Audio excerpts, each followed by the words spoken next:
नमस्कार। स्वागत है आप सभी का मेरे चैनल अभी एस्ट्रोलॉजी में। आज मैं आप लोगों के लिए केतु महादशा से संबंधित एक और टॉपिक लेके आया हूँ। ये टॉपिक है केतु महादशा का एक संक्षिप्त विवरण, जिसमें केतु महादशा में क्या क्या घटित हो सकता है उसका विवरण मैं संक्षिप्त में बताऊंगा। हम सभी जानते हैं कि केतु महादशा एक चुनौतीपूर्ण दशा मानी जाती है, जो हर व्यक्ति के लिए अलग अलग चुनौती लेकर आती है। यह कई कारणों से है। इसमें क्या क्या हो सकता है? इसमें हम देखते हैं कि जिसकी भी केतु महादशा आती है उसके आध्यात्मिक विकास का समय आता है। केतु एक छाया ग्रह है जो आध्यात्मिक विकास और मोक्ष की ओर ले जाता है। ज्योतिष शास्त्र में यह प्रचलित धारणा है। इस दौरान व्यक्ति को भौतिक सुखों से दूर हटकर आत्मिक खोज की ओर बढ़ना होता है।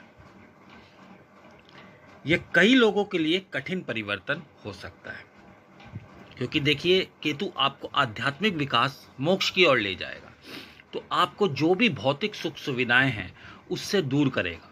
जब आप उससे दूर होते चले जाएंगे तो कई लोगों के लिए ये एक कठिन परिवर्तन का संकेत होता है। इसलिए वे इस महादशा में काफ़ी उत्तेजित होने लगते हैं, क्योंकि आप जो पिछली दशा के अंदर जो बुध की दशा है, मान लीजिए आपकी काफ़ी अच्छी गई, आपको भौतिक सुख सुविधाएं प्राप्त हुई और वो सुख सुविधा अचानक से केतु आपको छीन ले, तो आप में बेचैनी बढ़ जाएगी, आपकी चुनौतियां बढ़ जाएंगी।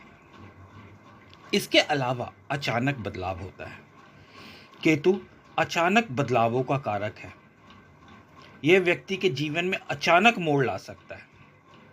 जैसे आपका नौकरी अच्छे से चल रही है, अचानक से आपकी ट्रांसफर हो जाएगी, अचानक से नौकरी छूट जाएगी, आपको दूसरी नौकरी देखनी पड़ जाएगी। स्थान बदलवाता है। आप कई सालों से एक जगह पे एक घर में रह रहे हैं, हो सकता है आप पारिवारिक घर के अंदर रहे हैं, संयुक्त परिवार में रह रहे हैं, केतु आपके साथ विच्छेद करा देगा परिवार के साथ। आपको किराए के घर में जाना पड़ सकता है, आपको अपने दूसरे घर में जाना पड़ सकता है। इसी के साथ रिश्तों में बदलाव का संकेत भी केतु लेके आता है।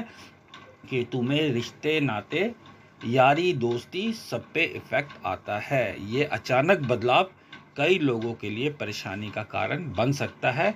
यानी जो इस बदलाव को महसूस नहीं करता उसको केतु महादशा बहुत ज़्यादा खराब लगती है, परेशान करती है। निराशा और अकेलापन। केतु के दशा में व्यक्ति अक्सर निराशा और अकेलापन महसूस कर सकता है, क्योंकि आपके साथ देखिए आपको भौतिक सुख सुविधाएं छूट गई, आपका रिश्ते बदल सकते हैं, आपका स्थान बदल सकता है, आपकी नौकरी बदल सकती है। तो ऐसे में व्यक्ति निराश हो सकता है, अकेलापन महसूस करता है। यह व्यक्ति को अपने भीतर की ओर खींचता है और बाहरी दुनिया से दूर कर सकता है। आप में इतनी निराशा बढ़ जाती है कि आप बाहरी दुनिया से दूर हो जाते हैं और अंदर ही अंदर घुटते रहते हैं और अपने जीवन को कोसते रहते हैं। भौतिक सुखों से दूर करना। ऊपर भी मैंने बताया कि जब आध्यात्मिकता और मोक्ष की तरफ ले जाएगा तो भौतिक सुखों से दूर करेगा। तो केतु भौतिक सुखों से दूर होने का एक बहुत बड़ा कारक है। इस दौरान व्यक्ति को भौतिक सुखों की इच्छा कम हो सकती है। अब आपके पास देखिए कुछ होगा ही नहीं, नाते रिश्तेदार नहीं होंगे, नौकरी छीन सकती है, आपका व्यापार ठप हो सकता है, तो भौतिक सुख सुविधाएं कम होने लगेंगी। तो ऐसा क्या होता है, धीरे धीरे इस दशा के अंदर आपको भौतिक सुखों की इच्छा भी कम होने लग जाती है। आप कहते हैं ना आए और आप आध्यात्मिक ज्ञान, रुझान, ज्योतिष शास्त्र इन सब की तरफ मुड़ते चले जाते हैं। आप में से सब लोगों ने देखा होगा कि केतु महादशा में कई लोग, मैं यहाँ तक कहता हूँ 80% लोग ऐसे होंगे जो पहले कुंडली को शायद ना मानते हों, लेकिन केतु महादशा में उनका रुझान ज्योतिष शास्त्र की ओर बढ़ता है।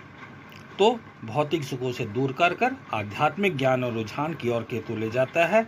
यह भी कई लोगों के लिए एक चुनौतीपूर्ण अनुभव हो सकता है। कई लोग भौतिक सुखों को भूल नहीं पाते, आध्यात्मिकता की ओर जा नहीं पाते और वो बेचैनी में अपने 7 साल बहुत मुश्किल से काटते हैं। अब क्यों मुश्किल मानी जाती है ये दशा? अब इस पर हम थोड़ी सी चर्चा कर लेंगे। देखिए, यह दशा इसलिए भी मुश्किल मानी जाती है क्योंकि अज्ञात का डर होता है।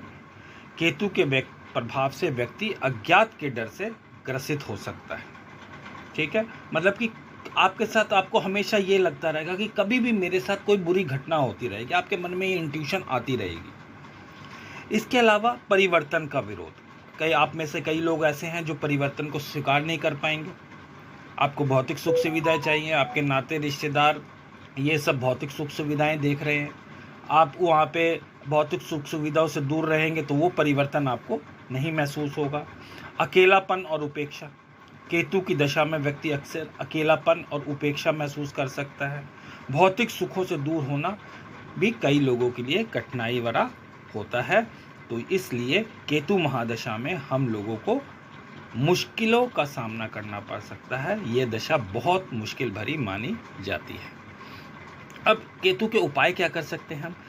धार्मिक अनुष्ठान कर सकते हैं, केतु से जुड़े मंत्रों का जाप पूजा पाठ कर सकते हैं, जरूरतमंद को दान दे सकते हैं, समाज सेवा में भाग ले सकते हैं, योग और ध्यान के माध्यम से मन को शांत कर सकते हैं, आध्यात्मिक ग्रंथों का अध्ययन कर सकते हैं, पशु पक्षियों और जरूरतमंदों की मदद कर सकते हैं। ये बेसिक उपाय हैं। इसके अलावा आप पीपल पे जल दे सकते हैं, शनि देव की आराधना कर सकते हैं, काले कुत्ते को रोटी दे सकते हैं। तो ये सारे उपाय यदि आप करते हैं तो ये समय राहत देना वाला होता है। अब यहाँ पे आपको ये ध्यान देना है कि हर व्यक्ति के लिए केतु महादशा का अनुभव अलग अलग होता है। किसी के लिए बहुत ज़्यादा खराब, किसी के लिए एवरेज और किसी के लिए अच्छा भी ये दशा जा सकती है।